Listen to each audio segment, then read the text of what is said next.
Insperity presents the Small Business Advocate Show with Jim Blasingame, brought to you by FedEx, CareerBuilder.com, and Palo Alto Software. This is a copyrighted production of Small Business Network, Inc., all rights reserved. Put on your red dress, baby.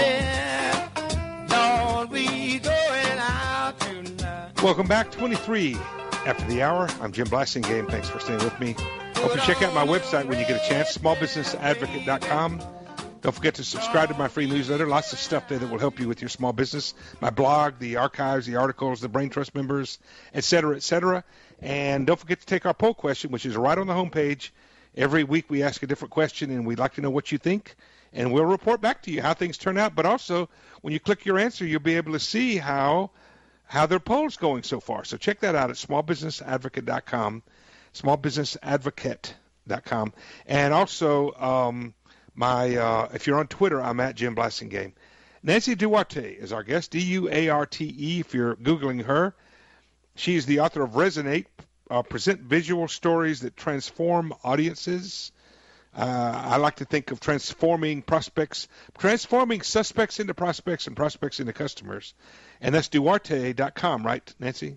Yeah, Duarte.com. So check it out. Nancy, in the last segment, we talked about why people need to get off their backsides and take their presentation game up a notch, or maybe more than a notch, and actually get out there and make a presentation, how to do it the right way. But let's talk about some of the execution things. Let's assume that they're saying, okay, I believe you. I'm going to go do more presentations. How do I do them, Nancy?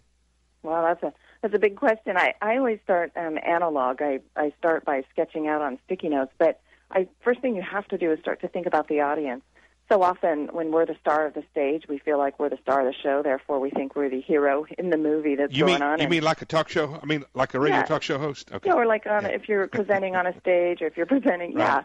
Yeah. And in reality, that's the wrong stance, because the people in the audience are the ones that are a hero. They're the ones that are going to buy your product. They're the ones that are going to spread your idea. Yep. And I think having a stance of humility and spending time thinking through what a day in the life is like in their shoes, and really spend time feeling like you've gotten to know them and know who they are and know what they want out of life, because they're giving you an hour of their life. Well, hopefully, in my life, that's a long time. Hopefully, by the time you make the presentation, you've qualified them to some degree so that you know a little bit about them. Just don't make sure that you pay attention to that when you put your presentation together. Exactly. Don't act. If you show up acting like you never talked to them by giving them some canned speech, well, guess what? That meeting's over.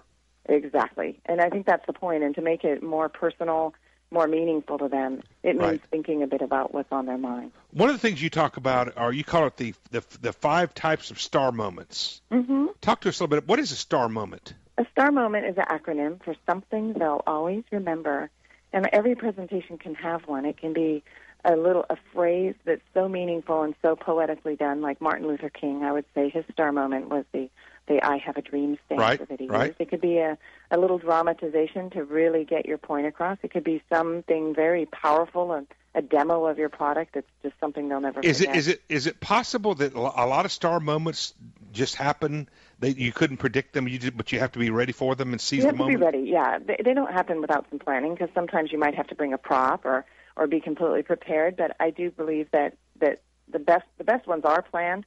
And sometimes you should use them, sometimes you shouldn't, and you should obviously be reading your audience the whole time to understand what it is that will move them the most. Let me give you an example of how I would think a star moment would be.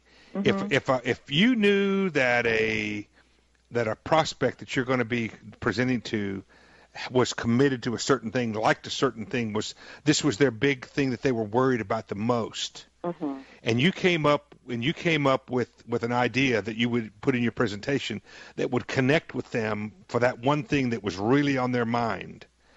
I would be prepared, if I were you, to think that might become a star moment and be prepared to go with that. What do you think about that? I completely agree. And you need to make sure that the degree of the dramaticness of your star moment is appropriate too for the audience. But absolutely, you need to be drawing attention. It's the moment of a presentation that you know they're going to leave the room and talk about. But it can't be contrived. No, it cannot be contrived. The best ones are natural, aren't they? Right. You don't want it to be like a really bad camp skit or something like that. But yeah, it has to be sincere. Right. All right. Talk to us a little bit more about star moments. I like this. Yeah, I there's been some. Could a star moment come from an actual photograph or a visual of some kind? Yeah, actually, it could be a visual, a video visual, or a still visual, something that is has an emotional reaction. Because the point is, a lot of times we go in heavily weighted towards the analytical. 100% of most presentations is analytical. And what I'm trying to convince people to do is use storytelling, visuals, anything else that will actually evoke some sort of an emotion. Because emotion you actually feel in your physical body, and that's a lot about what this is about. And storytelling is another way to create a star moment. Could a star moment not be a moment at all, but maybe an overall feeling? Yeah. Instead of saying star moment, could we just call it star because it could be the fact that you appeared to really care about what their concerns are, and maybe you actually said to them, "What can I do to help you?" Could something like that be star? The star moment might be that you show up and you're selfless. Yeah. Now wait a minute. How's that work? Well, it's interesting that one of the concepts in the book is that you're not the hero. Like I was saying, the audience is the hero. Yeah. Well, the role of the presenter is mentor, and the mentor, at least in the myths and movies, they come alongside. They're the ones with a magical gift, a helpful tool, right, or they help the hero get unstuck. Well, it's not very often that you sit through a presentation that does one of those three things.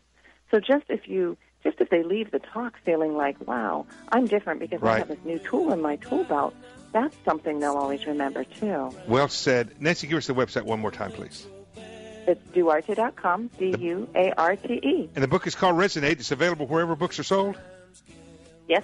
It's available everywhere now. Everywhere. Check it out. And Nancy, will you come back another day? I would love to, Jim. Thank you. You have a lot more to teach us. We'll get you back real soon. Thanks for being here. Okay, thanks. Nancy Duarte, ladies and gentlemen. She'll be back. I will be, too, after this break. Stay with me. Insperity presents the Small Business Advocate Show with Jim Blasingame, brought to you by FedEx, CareerBuilder.com, and Palo Alto Software. This is a copyrighted production of Small Business Network, Inc., intended for the private use of our audience. Except as otherwise provided by copyright law, all other copying, redistribution, or publication without prior written consent is prohibited. All rights reserved. Prohibited. All rights reserved. Prohibited.